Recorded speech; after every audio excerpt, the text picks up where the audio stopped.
Okay so hello everyone, स्वागत है आपका विज्ञान वृक्ष के ऑनलाइन प्लेटफॉर्म पर। आज हमारे साथ हैं Shantanu Mandal, all India rank 51 CSIR JRF। अब वेरी कॉन्ग्रेचुलेशन। सबसे पहले आप ये बताइए। Thank you ma'am. हाँ, बहुत अच्छा लग रहा है क्योंकि लास्ट 2-3 बार से मैं प्रिपेयर कर रहा था, लेकिन वो हम्म। कुछ मार्क्स के लिए रह जा रहा था, 4-5 मार्क्स 6 मार्क्स के लिए रह जा रहा था। तो तो कौन लास्ट सा में अटेम्प्ट था ये आपका? मैम मेरा ये थर्ड अटेम्प्ट था। थर्ड अटेम्प्ट था। हाँ। और आप अपने बारे में बताइए, जैसे आपने बैचलर्स कहाँ से हाँ। करी, मास्टर्स कब करी, और लास्ट आप पास आउट कब थे? एक्चुअली मैं बीएससी किया था बांकुड़ा से, मतलब वेस्ट बंगाल से, वेस्ट बंगाल यूनिवर्सिटी से बांकुड़ा। देन आईआईटी जेम्स देके मैं एनआईटी राउरकेला गया, उधर से एमएससी किया था। एमएस से थी ट्वेंटी आपकी फोर में MSc? एनआईटी राउरकेला। ओके। तो उसके बाद वो कंप्लीट हुआ 2024 जुलाई में। तो उसके ओके। बाद मैं प्रिपरेशन उधर से थोड़ा बहुत प्रिपरेशन स्टार्ट का टाइम उतना नहीं हुआ, मैं स्टार्ट किया प्रिपरेशन जुलाई के बाद से मैं स्टार्ट किया था। ओके, तो लास्ट ईयर आपने पास आउट करी थी और उसके बाद हाँ। आफ्टर MSc आपने प्रिपरेशन स्टार्ट करी। Yes yes. तो जैसे कि आपने बताया आपने एनआईटी से मास्टर्स का, अपना एनआईटी का एक्सपोजर आप बताना चाहें सब। हाँ, एक्चुअली एनआईटी राउरकेला ऐसे केमिस्ट्री के लिए बहुत अच्छा है, और प्रोफेसर भी हम्म। बहुत सारा है, जैसे 22 अराउंड प्रोफेसर है, तो हम्म। उसमें से काफी 5-6 लैब तो इसी के लिए ठीक ठाक है। बहुत कुछ ओके, तो फैसिलिटीज तो अगर अच्छा है। किसी को आगे अगर एनआईटी से प्रेफरेंस मिलती है तो वो हाँ। अच्छी जगह। ओके, तो फिर आपने जैसे कि प्रिपरेशन आफ्टर मास्टर्स स्टार्ट करी, तो आपने मतलब किस तरीके से शुरू किया प्रिपरेशन करना? क्या स्ट्रेटेजी आपने फॉलो करी, हाँ। क्या रूटीन रहता था आपका? हाँ, एक्चुअली बीएससी के थर्ड ईयर के टाइम में एक्चुअली जैम के लिए प्रिपरेशन ले रहा था। तो उस टाइम थोड़ा बहुत बेसिक जो नोट्स वगैरह था वो रेडी किया था थोड़ा बहुत। उसके बाद ओके। एमएससी कंप्लीट होने के बाद से मैं थोड़ा वो नोट्स वगैरह को थोड़ा चेंज किया, थोड़ा सा मॉडिफाई किया।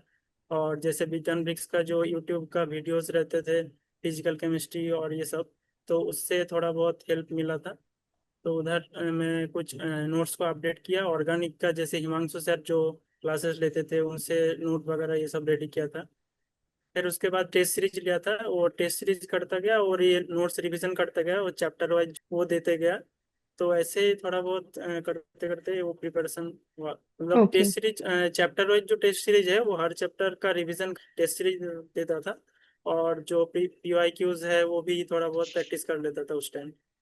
ओके, प्रिपरेशन जो है वो ब्रह्मो सीरीज का भी आपने फॉलो हाँ, किया था, ब्रह्मो और सीरीज का ब्रह्मो लिया था सीरीज मैंने। का भी आपने विज्ञान वृक्ष से ले रखा था, हाँ। क्योंकि उसमें एक पावरफुल सीरीज हाँ। है हाँ। क्वेश्चन प्रैक्टिस हाँ, नोट्स अच्छा को है आप एक्चुअली। कैसे अलाइन करें।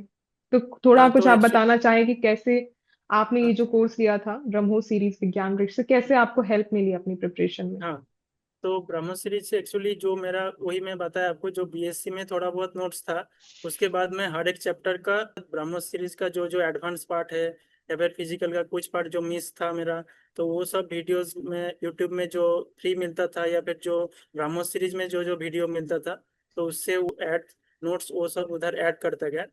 तो ऐसे नोट्स के साथ साथ मैं क्या करता था, वो जो ब्रह्म सीरीज का जो स्टैंडर्ड क्वेश्चंस रहते हैं, मतलब जो अच्छा वाला क्वेश्चन जो पहले अटेम्प्ट में नहीं हो रहा था, वो हम्म। सब क्वेश्चन को भी मैं उस चैप्टर के साथ ऐड करता गया। तो ऐसे ओके। करके मैं अपने वो हर चैप्टर का नोट्स, तो इससे वो ओके। कंप्लीट एक नोट्स बन गया था।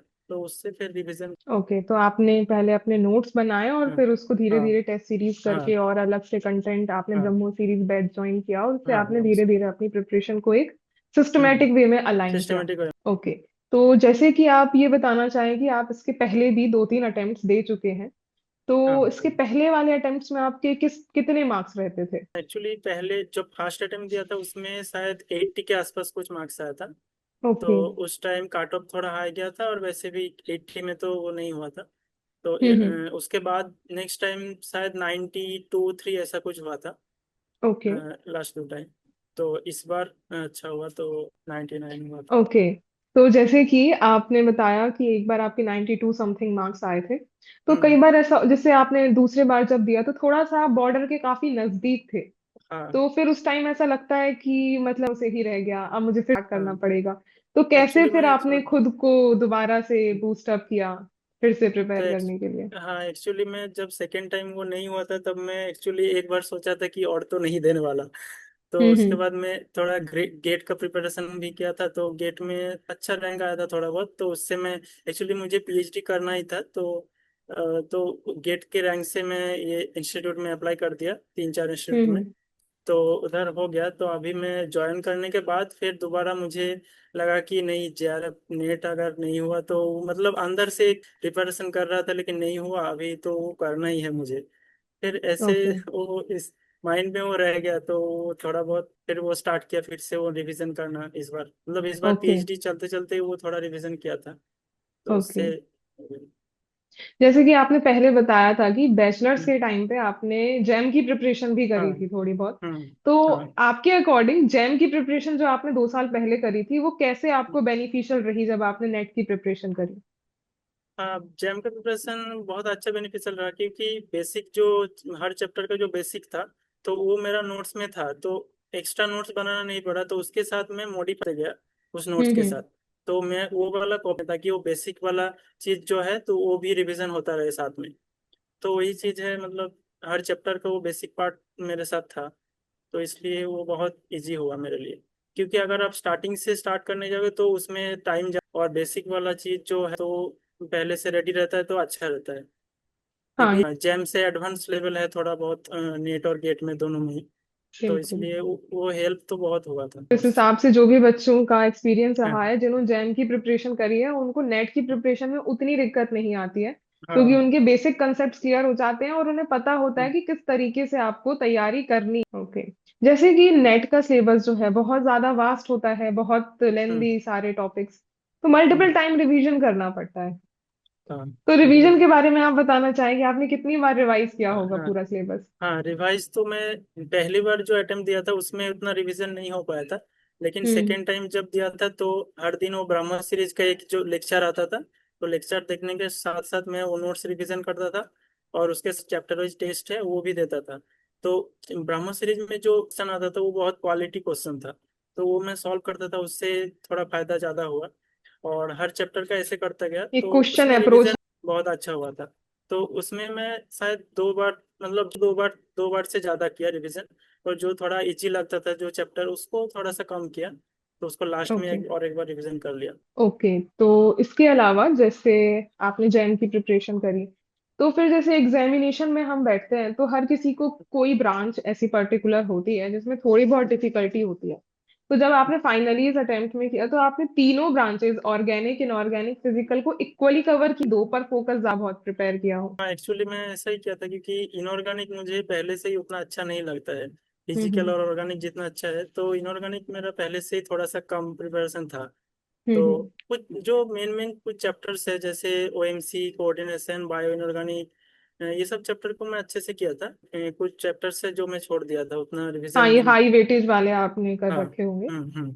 और हाँ। फिजिकल और ऑर्गेनिक का पूरा कंप्लीट किया था एकदम। तो एग्जामिनेशन तो जैसे आपने दिया तो आपके हम्म। अकॉर्डिंग क्वेश्चन, जैसे आपने ब्रह्मोस सीरीज से आपने काफी प्रैक्टिस करी, तो जब हम्म। आप इतने अच्छे हाई क्वालिटी के क्वेश्चंस की प्रैक्टिस करके गए तो एग्जामिनेशन में जब आप नए क्वेश्चंस को देखते हो तो फिर उसमें आपको किस तरीके से हेल्प मिलती है, कैसे आपका कॉन्फिडेंस बूस्ट होता है जब आप एक्चुअल में एग्जाम देते हो? तो थोड़ा सा उस एक्सपीरियंस के रिगार्डिंग आप बताना चाहें।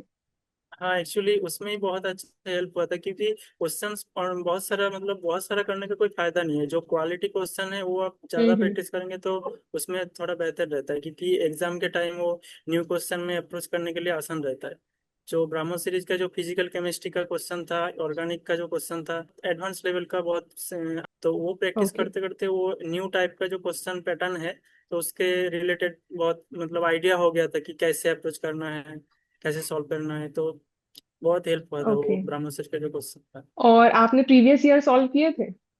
हाँ, प्रीवियस ईयर एक्चुअली लास्ट मैं एकदम स्टार्टिंग से सीएसआर नेट का जितना प्रीवियस ईयर है वो सब नहीं किया था। तो हम्म। मतलब लास्ट 5-6 ईयर का बहुत अच्छे से किया था। और ओके। जो तो हाँ। प्रीवियस ईयर भी काफी आपको हेल्प हाँ, लगे होंगे काफी जब हेल्प। आपने एग्जामिनेशन को स्पेशल। अप्रोच करते हैं, हाँ, स्पेशली लास्ट 3-4 ईयर्स का। क्योंकि उसी के अकॉर्डिंग ही, लेटेस्ट हाँ, ट्रेंड्स चेंज के हुआ। अकॉर्डिंग ही पेपर आता है। और एक जो मतलब एग्जाम के टाइम क्या होता है कि मतलब क्वेश्चन सिलेक्शन में थोड़ा प्रॉब्लम हो जाता है। तो मेरा हम्म। बहुत बार, लास्ट 2 बार बहुत ऐसा हुआ था कि फिर मैं बहुत क्वेश्चन प्रॉब्लम होता सिलेक्शन था। जैसे कि आपने कहा, तो मेनली क्वेश्चन हाँ। सिलेक्शन का क्राइटेरिया आता है सेक्शन सी में। तो इस हाँ, बार फिर उसमें। आपने किस तरीके से अप्रोच किया क्वेश्चन सिलेक्शन? हाँ, इस बार मैं एक्चुअली अप्रोच किया ऐसे कि जैसे मेरा इनऑर्गेनिक थोड़ा सा वीक था, तो मैं ज़्यादा अटेम्प्ट पहले नहीं कर रहा था इनऑर्गेनिक का। तो पहले फिजिकल ऑर्गेनिक का जितना मुझे आता है या फिर जो चैप्टर्स को मैं अच्छे से किया था उस चैप्टर के ऊपर ये कर रहा था। और ऐसा नहीं कि उस चैप्टर को किया तो जो भी क्वेश्चन है वो अटेम्प्ट कर दूं, ऐसा नहीं किया था। मतलब पहले थोड़ा समझ के देख रहा था कि ये होने वाला है कि नहीं होने। तो मैं दो पार्ट में ऐसे डिवाइड किया था, जो थोड़ा बहुत इजी लग रहा था फास्ट देखते ही तो वो पहले सॉल्व कर लिया था पहले 45-50 मिनट्स में। उसके बाद में सेकेंड राउंड में पार्ट सी को और एक की जो थोड़ा सा डिफिकल्ट था तो उसको बाद में सॉल्व किया। तो ऐसे में दो ओके। पार्ट में डिवाइड कर लिया था पार्ट सी को।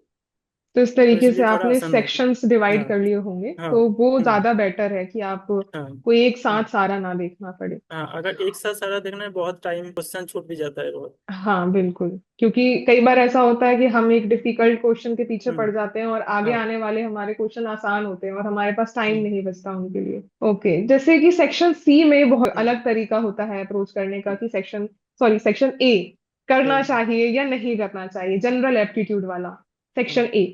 तो आपके अकॉर्डिंग सेक्शन ए की क्या इंपॉर्टेंस है और आपने क्या अटेम्प्ट किया था उसे? सेक्शन ए का इम्पोर्टेंस तो है, जैसे 6-7 में हर बार देखता हूँ 5-6 तो क्वेश्चन इजीली हो जाता है, 5 to 6 बिल्कुल। क्वेश्चन। तो मैं लास्ट 2 बार तो अटेम्प्ट किया था 7-8 करके, लेकिन इस बार हम्म। शायद उतना नहीं कर पाया था, शायद 4 या 5 किया था। तो उनमें से शायद एक गलत हुआ था, बाकी 3 या 4 सही हो गया था, ओके, मतलब तो हाँ लगभग छः आपने सात 5 नंबर तो सेक्शन ए से गेन हाँ कर ही लिए होंगे। 5 नंबर जैसे कि के। आपने बताया 99 मार्क्स थे और 97 ही कट हम्म। ऑफ गई थी, तो बस हाँ अगर वो सेक्शन ए हाँ। पोर्शन आपने अटेम्प्ट नहीं किया होता, वो हाँ, तो 3 से 4 नंबर ही आपके कट ऑफ को क्रॉस करने में डिफरेंस। हेल्प करे हैं, अदरवाइज हम्म। एलएस तक ही है चीजें। हाँ। तो सेक्शन ए की इस हिसाब से तो आपका काफी रोल है हाँ, कट ऑफ को इम्पोर्टेंट तो क्लियर है, करने में। मतलब छः ओके, से तो सात सेक्शन ए क्वेश्चन आना चाहिए, उसके कुछ क्वेश्चंस आप बिना पढ़े भी जाएंगे तो आसानी से आप 4 से 5 क्वेश्चंस कर लेते हैं। अगर एक आध गलत भी हो जाता है तो भी कोई हम्म। बात नहीं, 3 4 नंबर आप गेन कर ही लेते हैं।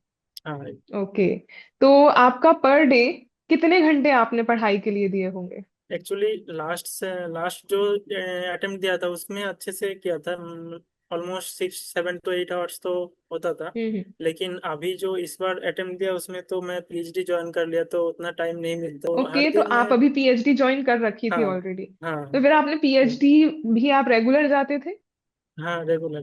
तो पीएचडी में तो आपको रेगुलर कितना टाइम देना पड़ता था पर डे का? ऐसे उसमें तो टाइम बहुत ज्यादा था, मतलब लास्ट में लगभग। उससे भी ज्यादा था, मतलब 1-2 घंटे के ज्यादा मैं नहीं देता वो रिवीजन के लिए। एक दो हम्म। घंटा वो भी हर दिन नहीं होता था, लेकिन लास्ट के 6-7 दिन अच्छे से थोड़ा रिवीजन किया था। तो और इस इसमें बार आपने ज्वाइन भी कर लिया और आपने साइड से प्रिपरेशन करी और तब भी इस बार हाँ आपका सिलेक्शन हो हाँ गया। हाँ, एक्चुअली वो लास्ट टाइम का प्रिपरेशन सब रेडी था तो उस उसका तो इसलिए, और जस्ट ब्रह्मोस सीरीज को फॉलो किया था इस बार भी। तो हम्म। क्वेश्चन प्रैक्टिस कर लिया और थोड़ा रिवीजन करता गया ऐसे, 1-2 घंटे से ज्यादा तो नहीं दे। अच्छा, आपने बस पर डे, इसके पहले आपने हाँ अपना बेस ऑलरेडी लास्ट वाले जून वाले पेपर से हाँ। बहुत स्ट्रांग बिल्डअप कर रखा था जी, ज्वाइन कर ली, लेकिन वो हाँ आपका इतना अच्छा बिल्डअप था कि इस बार आपको हाँ। बस 2 3 घंटे ही आपने पढ़ाई करी और उसके बावजूद भी हाँ, आपका ये तो वही। खैर बहुत ही अच्छी बात है ये, और बहुत से बच्चों को सीखना चाहिए कि अपना बेस अच्छे से बनाकर चलो, फिर आप एक्स्ट्रा हाँ, चीजों के साथ भी क्वालिफाई कर सकते हैं। बस आप जितनी भी पढ़ाई करो वो क्वालिटी करो। अच्छा। तो ओके, प्रिपरेशन बहुत अच्छा काम आया था इसको। चलो ये तो बहुत ही अच्छी बात है। और फिर अब आपके आगे के प्लान्स क्या हैं? पीएचडी कंटिन्यू करेंगे या फिर हाँ, कुछ पीएचडी गवर्नमेंट जॉब? कंटिन्यू। नहीं, अभी तो पीएचडी कंटिन्यू करेंगे, और ओके। जो असिस्टेंट प्रोफेसर का जो वैकेंसी निकल रहा है उसका भी थोड़ा बहुत देखेंगे, ट्राई करेंगे ये सब। ओके, तो बेसिकली आपको असिस्टेंट प्रोफेसर की लाइन में से क्या होता है, पीएचडी हाँ। बच्चे 2 चीजों के लिए करते हैं, या तो उसके हम्म। बाद उन्हें रिसर्च फील्ड में साइंटिस्ट की हम्म। तरह, या फिर वो हम्म। Assistant professor. तो आप किस हम्म। फील्ड में जाना चाहते हैं? एक्चुअली असिस्टेंट प्रोफेसर के लिए ज़्यादा मतलब ये है तो वही कर। ओके, तो जैसे हर किसी का अलग अलग रीजन होता है, तो आपका हम्म। क्या रीजन है ऐसा असिस्टेंट प्रोफेसर वाली पोस्ट के लिए अप्रोच करने का? मतलब रीज़न ऐसा है कि मतलब टीचिंग पोजीशन मुझे बहुत अच्छा लगता है, टीचिंग हम्म। वाला। ये तो इस। ओके। ओके, और है भी काफी अच्छी, हाँ, तो अगर इसलिए। लाइफ के लिए हम्म। कहा जाए तो काफी अच्छी हाँ। पोस्ट रहती है। हम्म। ओके, तो काफी अच्छा लगा आपकी जर्नी को जानते हुए। आई होप सभी लोगों ने आपसे काफी चीजें सीखी होंगी कि जैसे आप अपना स्ट्रॉन्ग बेस बिल्डअप करके रखते हो तो आप एक्स्ट्रा काम के साथ भी अपनी हाँ, प्रिपरेशन को कंटिन्यू रख कर सकते सकते हैं। हैं। तो आप एट द एंड सभी को कुछ लास्ट में मोटिवेशन देना चाहें? हाँ, तो मैं एक्चुअली यही बोलना चाहूँ कि अगर मान लो अगर बीएससी में हो तो बीएससी का सेकंड थर्ड ईयर तब से अगर जैम का प्रिपरेशन कर लिया तो वो वाला नोट्स साथ में रखना। तो वो वाला नोट्स बहुत अच्छा काम आता है, तो उसके साथ अगर आप ऐड करते जाओगे अपना जो एडवांस पार्ट, तो हर वो ऐड करते जाना। और हर चैप्टर का जो मतलब क्वालिटी वाला क्वेश्चन मिल रहा है जो आपको आप पहले अटेम्प्ट में सॉल्व नहीं कर पाए, तो उसको भी अपने होना चाहिए। तो रिवीजन करना है तो उस टाइम वो वाला क्वेश्चन आप देखेंगे तो वो अप्रोच करना थोड़ा इजी रहेगा न्यू क्वेश्चन। और जो है मतलब टेस्ट सीरीज अगर लेना है तो वो चैप्टर वाइज टेस्ट सीरीज तो पहले ही खत्म कर देना, रिवीजन कर रहे हो उससे पहले एक एक चैप्टर का। और उसके बाद फुल लेंथ टेस्ट भी आप दे सकते हो उसके बाद। और प्रीवियस ईयर का तो मेरे ख्याल से लास्ट का 5-6 साल का अगर करेंगे तो भी चलेगा। मतलब पूरा एकदम हर साल का करना है ये मतलब कोई जरूरी नहीं है, क्वालिटी क्वेश्चन करना चाहिए मेरे हिसाब से। तो हम्म। यही है। जी बिल्कुल, ये बात, बाकी क्वेश्चन कितने प्रैक्टिस करते हो ये हाँ इम्पोर्टेंट नहीं है, क्या हम्म, आप प्रैक्टिस कर रहे हो ये बहुत हाँ जरूरी है।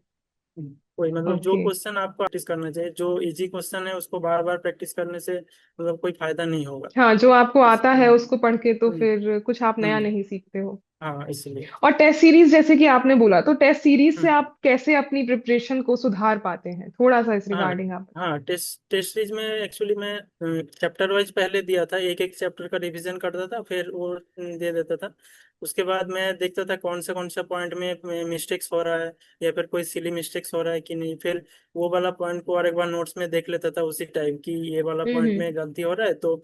और एक चीज मैं करता था, जो वाला क्वेश्चन मेरे से वो टेस्ट सीरीज में सॉल्व नहीं हुआ तो उसको मैं उस चैप्टर के नोट्स में ऐड कर देता था कि ये क्वेश्चन मेरे से नहीं हो रहा है चैप्टर। जब मैं दोबारा वो चैप्टर रिवीजन करता था तो वो वाला क्वेश्चन भी मैं देख, तो ऐसे ऐड ओके। करते करते वो नोट्स रेडी हो गया था। ओके, तो इस तरीके से अगर देखा जाए हाँ तो आपने टेस्ट सीरीज से अपनी गलतियां सुधारी हैं हाँ और अपने गलतियों को नोट किया है और फिर उसके ऊपर काम किया है। हाँ तो इस तरीके से, और आपने टाइम मैनेजमेंट कुछ इससे, अगर आपको इसमें हेल्प मिली हो टाइम मैनेजमेंट, क्योंकि बहुत से बच्चे इसी वजह से हाँ भी ज्वाइन करते हैं, हाँ टाइम तो मैनेजमेंट का सबसे तो बहुत हेल्प बेहतर होगा। आपने ये तो बहुत ही अच्छी चीज करी है। इसका मेन रोल होता है कि आप अपनी गलतियां पहचानो हो रही है उसे नोट करो और फिर उस पे काम। ओके। इसलिए ओके, टाइम तो मैनेजमेंट भी इजी हुआ थोड़ा बहुत एग्जाम में भी। टाइम मैनेज हमें पता होता है कि हम हम्म क्वेश्चन प्रैक्टिस, हमें पता है कि कितना टाइम देना है। हम्म, ओके। चलिए, बहुत ही अच्छा लगा आपसे बात करके। आई होप सभी ने आपसे बहुत कुछ सीखा होगा। All the very best for your bright future. Thank you so much. Thank you.